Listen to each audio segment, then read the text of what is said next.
Say, hey guys, it's Claus. Welcome back. Welcome back. Are you ready to watch another battle in simply the greatest game? The greatest game. Well, simply is not this particular game, but it is simply the greatest game in general. Is what I meant. Zek in his M44 is gonna just show us a fantastic game. Simply the greatest that you will see.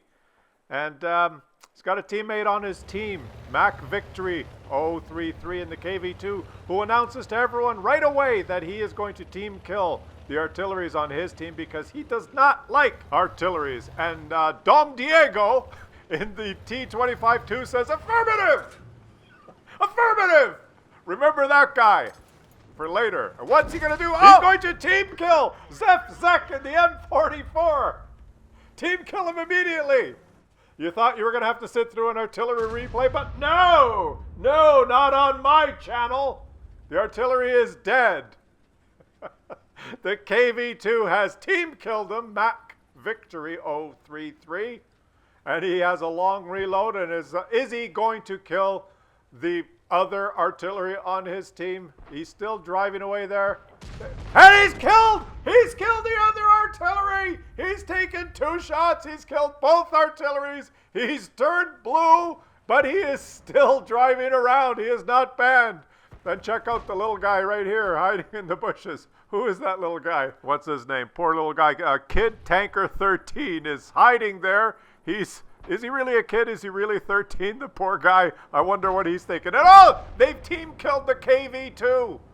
So the KV2 has killed both artillery, and now his team has killed the KV2. They're down 3 tanks, and poor little Kid Tanker 13 there. Look at this little guy. Read the chat. Read the chat. Watch this. Guys, don't. He was upset about the whole situation. He says, guys, don't. But now he's springing into action, and he's surging forward to join his team in battle. And there he goes. He's driving. And he accidentally rams into the ass of one of his teammates. It's simply the greatest game that you will ever see in general. Not this game specifically. You have to clue into that. Look, the KV2 is still alive. He's typing in chat. SU, I didn't want to kill you, but you shot me first.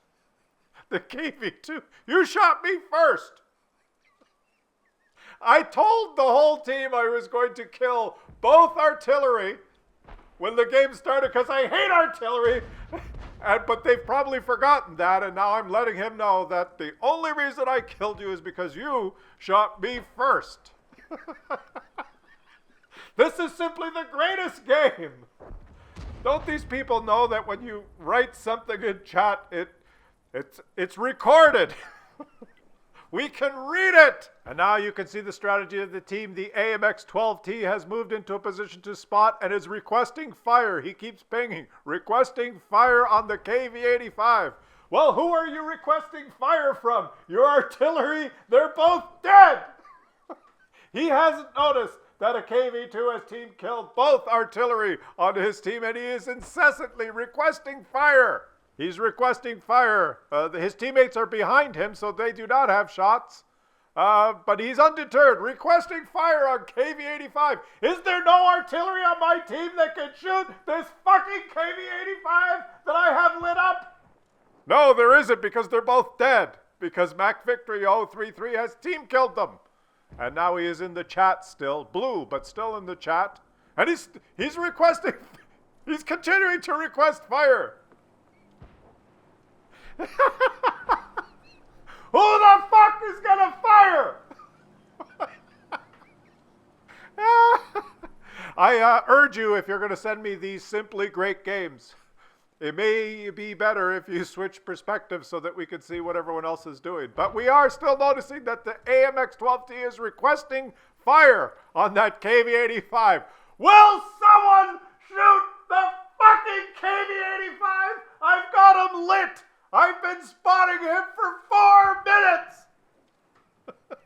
It would be easier if you had artillery. They might be able to shoot him, but they've been team killed, remember?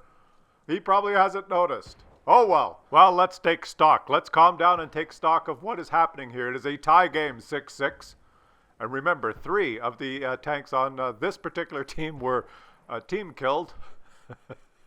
So somehow it is still a tie game. Oh, the enemy has pulled ahead. They've killed the IS who was fighting them solo on the northeast portion of the map, on the far east portion of the map.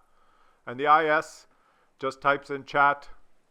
We don't really know what he typed in chat there because it was a profanity, and it comes up as 3 stars because some people put profanity filters on the chat to make the game experience more enjoyable.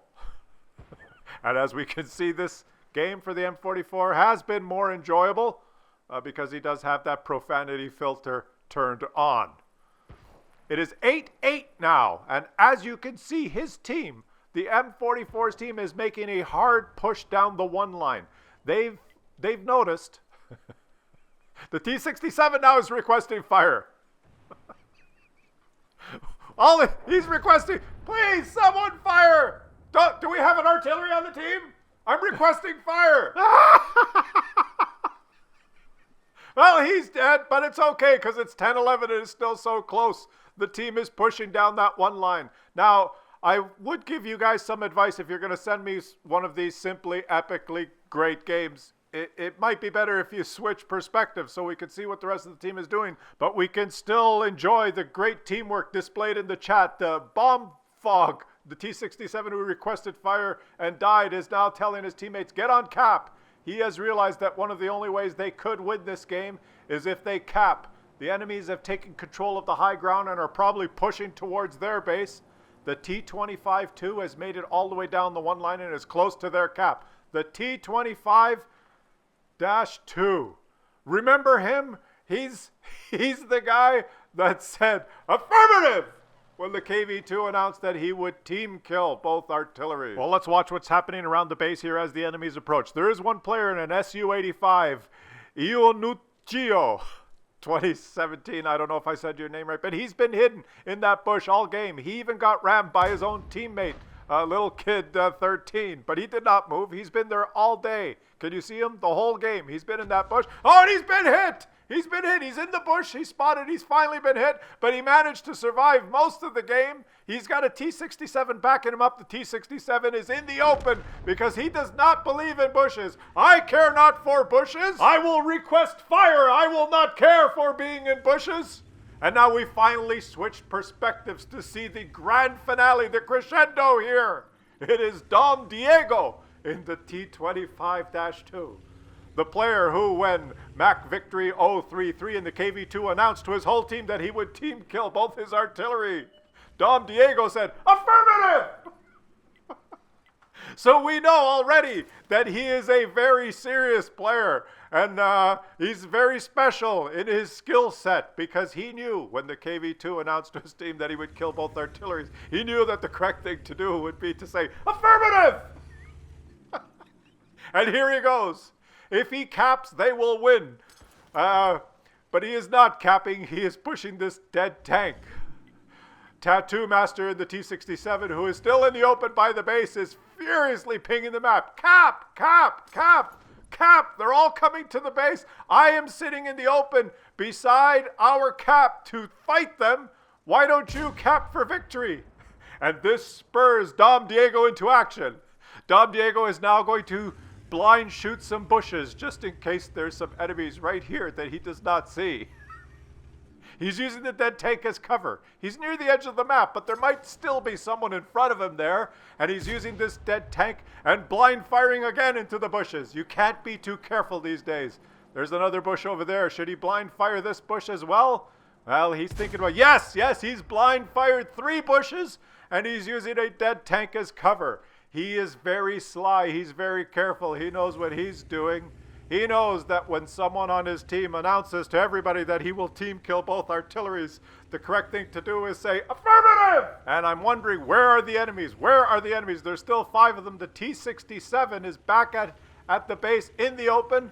The enemies have not shown up. Oh, there's one. You can look at the minimap now. The enemies have approached their cap, and Dom Diego is spurred into action again. He's moved and hidden in a different bush now.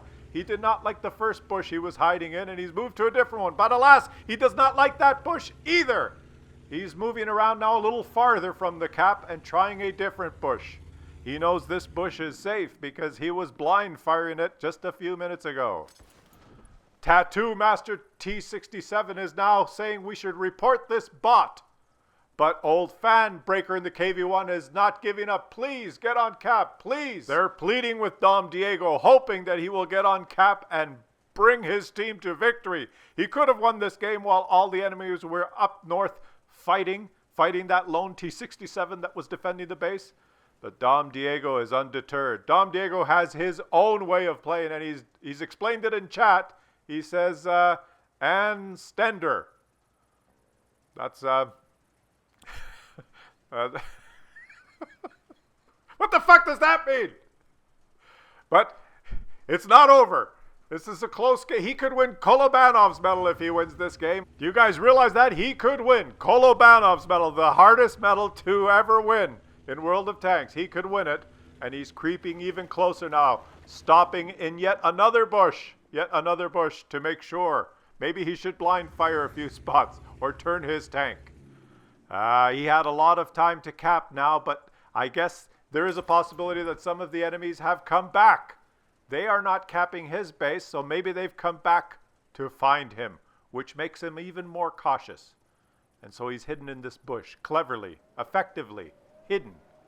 And as the KV-1 notices in the chat, he is in a bush, he explains to the rest of the team. But now there are 2 enemies in his own cap, so that launches Dom Diego into action. There are 2 enemies in my cap. I should surge forward into the open and cap the enemy base. And therefore I can cap 50% of it by the time they cap 100% of mine. I will back up out of the base now because there is a tiger there shooting me. I will take evasive action. I will move forward and back. I will go into the cap and out of the cap to confuse him. I will keep moving my tank. Well, I didn't say it was a victory. I didn't say it was all going to end well. I didn't say it was going to be Kolobanov's medal. I didn't guarantee that. I never promised you a rose garden. But have you ever seen anything like this? Let's look at the post-game stats. Look at that battle efficiency. Blank. Nothing. This is what you get when absolutely nothing happens. 0. He's at the bottom, and so is his fellow artillery. Zeros. The KV-2 has -2. Let's check out his stats. He took 2 shots. Killed 2 teammates. And he finished on top. He finished ahead. Well, I guess tied with 50 XP. But is there any silver lining? Let's see. He made some credits without a premium account. Why? He was given some compensation, over 2,000. He was compensated. He got almost 3,000 credits to endure that game. Look, the cost of repairing his vehicle. When shit like this happens, you are compensated.